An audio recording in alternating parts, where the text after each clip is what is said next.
Hoje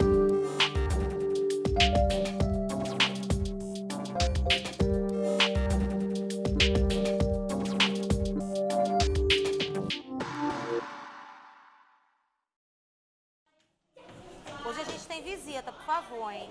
Rafael, Wendel, Dani, Samara, Vitória.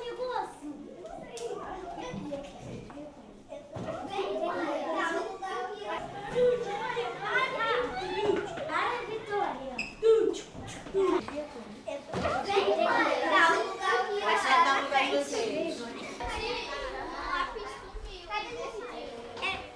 Quando aos 11 anos eu cheguei ao Rio de Janeiro e vim para a casa de um tio-avô, porque meu pai tinha falecido no Recife, eu estava em casa, não é? Tocaram a campainha e disseram tintureiro. Eu me assustei, porque na minha terra tintureiro é carro de levar preso. Como meu tio era capitão, eu relacionei, não é, numa experiência de vida que eu trazia do Recife. Um dos trabalhos que naturalmente aparecem a sua necessidade de viver naquele novo ambiente é você conhecer a linguagem daquela nova situação. Nomes de objetos, determinadas tradições, etc. Eles tratam da mesma brincadeira. Escreva que brincadeira é essa. Que brincadeira é essa? Pular carniça. Pular carniça. Chama de pular sapo agora. Mas aí a gente tá falando da brincadeira como eles chamam. Eles não chamam de pular sapo, eles chamam de pular carniça. Toda comunidade tem suas regras ditadas por uma tradição. Todos nós aqui estamos, por exemplo, penteados, vestidos, calçados, de acordo com uma tradição. Essa tradição não precisa ser normatizada num texto. A pessoa nasce e a família introduz a pessoa nessa tradição. A língua é uma tradição. Eles entram em um verdadeiro túnel do tempo ao... Quando a gente fala do túnel do tempo, é voltar ao passado. Aí lembra que na segunda-feira a gente falou sobre as lembranças? O que é ter lembranças? É lembrar de coisas que aconteceram no passado. Exatamente. Em todas as línguas do mundo, só a metade é língua escrita. É língua falada por uma comunidade que atinge uma situação cultural a ponto de passar do estágio oral para o estágio escrito. Por isso é que os linguistas dizem que essa língua, aprendida no seio da família, é a chamada língua natural, que funciona naquele ambiente. Vamos lá? Peraí, o meu cabelo... Esperando. Uma parte. O seu o quê? Cabelo? Melhorou. A ascensão social obriga que haja uma seleção no uso da língua.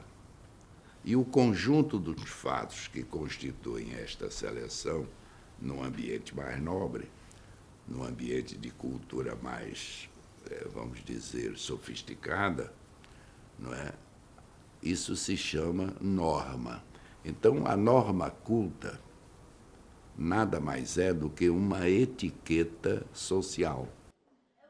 Quando você põe sobre essa língua natural exigências de uma etiqueta, você mascara essa língua natural.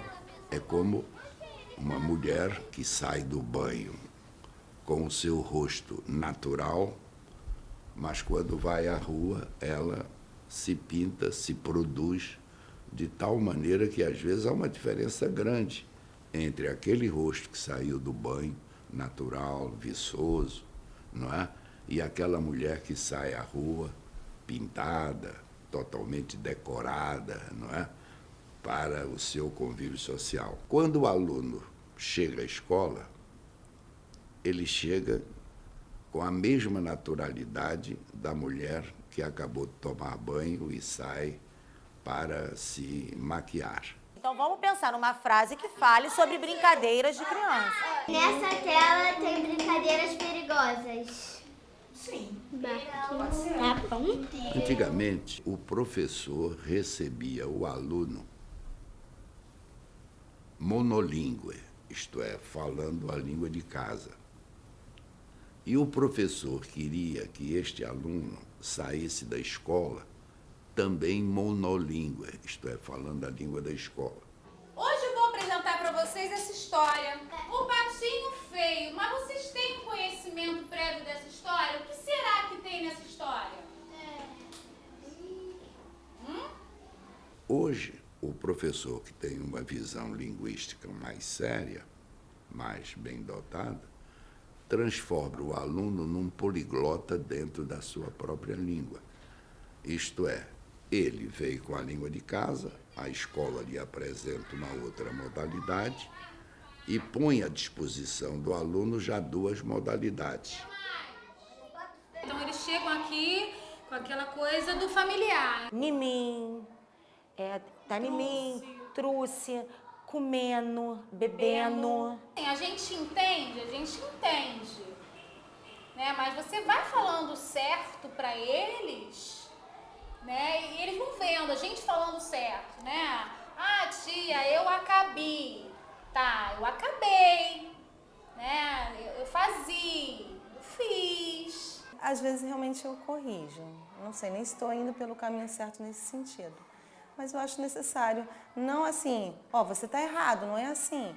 Mas assim, eu peço para ele pensar um pouco sobre o que ele falou. O que você já fez? Aí ele vai chegar à conclusão que a palavra era outra. Eu corrijo sempre. E eu não dou essa possibilidade, não. Você pode escolher como você quer falar. Não, vai falar certo. Sabe? Eu estou entendendo o que você está querendo dizer e você também entende o que eu falo. A gente se comunica. Mas eu cobro. Né? Lá, por exemplo, no momento da, não sei se você percebeu, tem uma hora que o James falou, cabelo. Eu, como? Quer dizer, quando eu falo assim com eles, eles já sabem que eles falaram alguma coisa. Eu coube, eu falei, olha, fala devagar, pensa no que vocês querem falar, porque vocês sabem falar certo, mas estão falando errado porque vocês estão com pressa de falar. Né? A gente tem que pensar e refletir sobre o que a gente está falando. Necessariamente você toma aquilo que a criança traz como linguagem como um solo de partida, obrigatoriamente. Agora, isso não significa que você vai ficar nesse solo. Significa que aquilo ali é o primeiro degrau para você apresentar outros horizontes. Porque se você corta esse primeiro degrau, se você diz, a sua língua não presta. O que você está falando é feio, errado, inadequado em qualquer situação. E não é inadequado em qualquer situação. Não é nós vamos e não nós vai. Nós vamos e nós vai são duas variedades.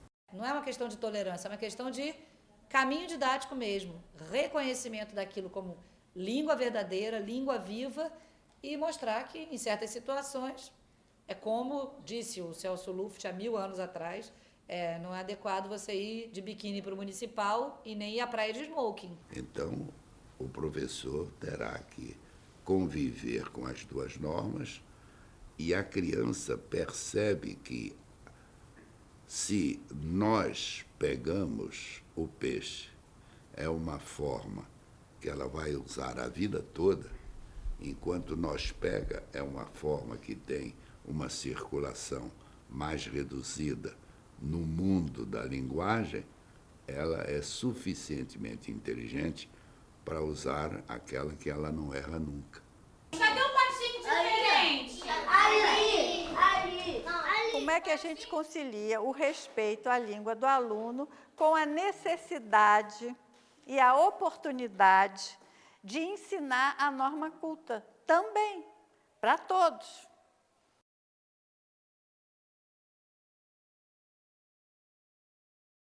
O bidialetismo é uma saída. As pessoas serem preparadas para usar mais de um dialeto. Mas como se faz? Isso é que eu queria ouvir de vocês. Se vocês têm essa preocupação e já pensaram, como é que se faz? Eu vou mostrando para ele como é que eu falo. Se ele dissesse, eu trouxe, ele disse, você trouxe. E aí a gente vai lá, tentando estabelecer um diálogo. Inegavelmente tem uma relação hierárquica ali, né? Adulto-criança, professor-aluno. E é o que eu tenho experimentado, de alguma forma, eu digo assim, na questão da oralidade. Eu comecei a colocar separadas essas palavras. Palavras escritas de forma incorreta, mas que era devido à oralidade da criança.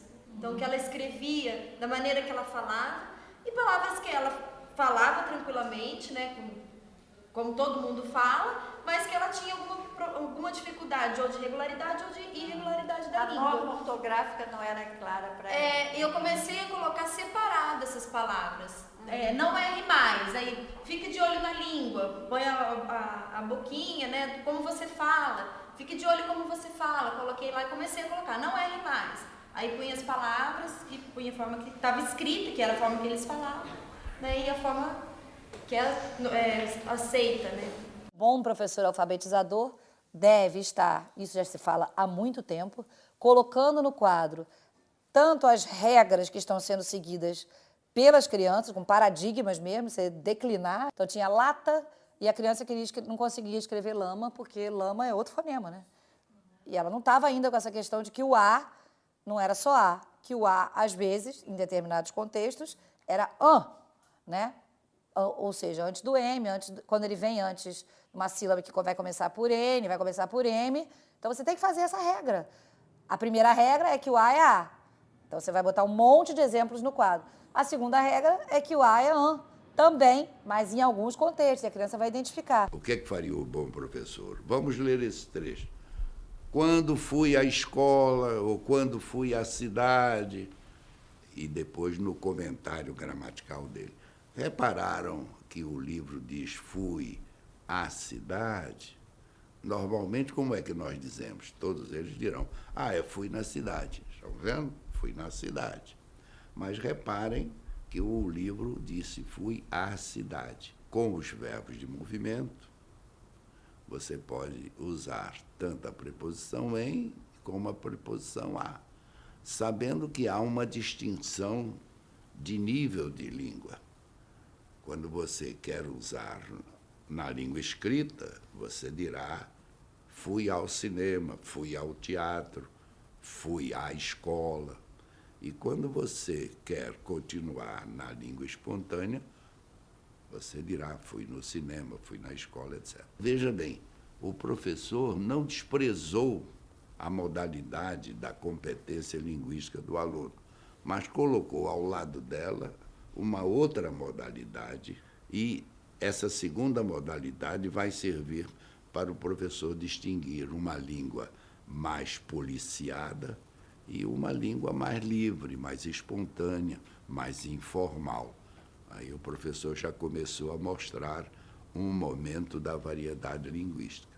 Na alfabetização, isso é muito possível, porque a gente está lidando com essa passagem da oralidade para a escrita, e se ele aprender que a maneira como ele fala tem regras, né, e você é falante, você é produtor de texto, quando você cumpre essas regras. Aprender essas adequações, que são nuances e são de muitas ordens, para além da sintaxe.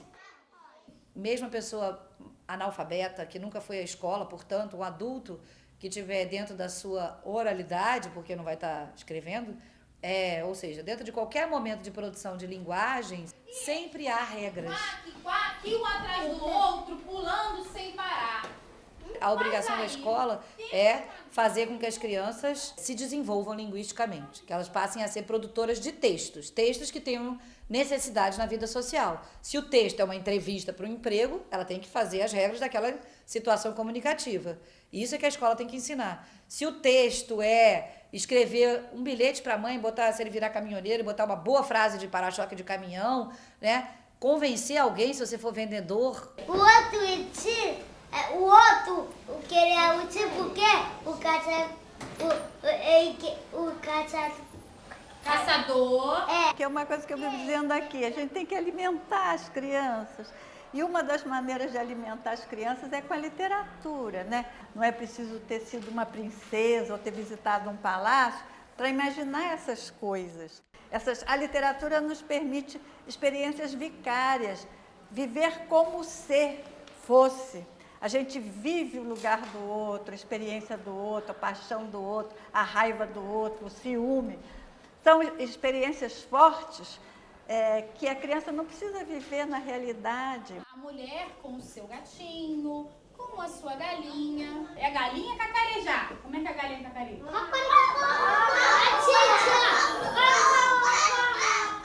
Na escola da antiguidade, quando o aluno chegava aos 10 ou 11 anos, ele ia para a escola e recebia uma grade curricular chamada Trivium. Trivium, 3 disciplinas: gramática, retórica e lógica. Essas 3 disciplinas formam o fenômeno da linguagem, porque você não fala só com a língua, você fala com as regras elementares do pensar. Os 4 continentes são 3. Do ponto de vista gramatical, esta frase está perfeita. Os 4 continentes é o sujeito, são 3 é o predicado e 3 é o predicativo, está completo. Só que falta a esta frase o que a lógica oferece: as regras elementares do pensar e o conhecimento do mundo. Teve uma vez que eu fiz um trabalho com a turma dela e teve uma criança que ela respondeu, foi uma produção de texto, o Cássio, que ele escreveu lá, não sei, o sol raiou, e eu entendi. E ele falou assim: tia, tá certo? Eu falei: tá. Não estava escrito corretamente. E aquilo para ele foi o máximo, né? Porque, nossa, eu consegui escrever. Eu entendi. Mas não gramaticalmente. Gramaticalmente tá errado, mas isso eu acho que aos poucos a gente vai corrigindo ele. A Tatiana pode pensar de uma forma, eu posso pensar de outra, assim como eu tenho colegas que, em momento algum, elas repreendem como os alunos falam. Eu tenho até um exemplo. Logo quando eu entrei no município, dei para eles um exercício, num teste, que era uma cruzadinha para eles colocarem escrito o que era usado para fertilizar o solo. E lá no espacinho tinha, né, para a criança escrever adubo. E a criança escreveu um palavrão, que coube direitinho nos 5. A criança foi lá e escreveu merda. Tia, meu pai diz que tasca merda de cavalo ali dentro. Então, errado não estava. Eu fiquei num impasse se eu aceitava ou se eu não aceitava, e eu acabei aceitando. Né? E aí E existe essa subjetividade mesmo do professor, assim, e agora, o que eu faço? Eu aceito ou eu não aceito? Aí eu fui pedir orientação para minha coordenadora. Ela falou para mim assim: você que sabe. A prática pedagógica ela é cheia de surpresas, cheia de urgências. Você tem que... Seu planejamento não dá certo. Ai, meu Deus, vou ter que falar de novo. Aí os alunos, naquele dia, não colou aquilo. Mas, de repente, um aluno traz uma coisa e você... então vou seguir esse caminho. Está pronto para essa mudança, para essa surpresa. Isso é que é ser um bom profissional. O professor bom, que tem sido provado por pesquisas, é o professor eclético. O professor que segue um método só está bastante cegado, porque ele está numa via única, né? Não tem possibilidades de improvisação. Samuel já Os conteúdos, quaisquer que sejam, desembalados, teóricos, de pesquisa, têm que ser desembalados com muito cuidado. O professor tem que se apropriar desses conteúdos mais do que eu trazer. Se for qualquer conteúdo melhor do mundo, se eu trouxer e impuser, não vai dar certo. Vai ser uma coisa que vai cegar o professor vai até engolir, dizer que está usando, mas não vai ser aquele uso, né, com autonomia, com amor, né, amor profissional, sabe, não é um amor no sentido da missão amorosa, não, mas no sentido de você estar fazendo o que você gosta, está fazendo o que você acredita, o que você aposta, você é pago para isso, você foi formado para isso, e você melhor do que ninguém pode fazer isso, né.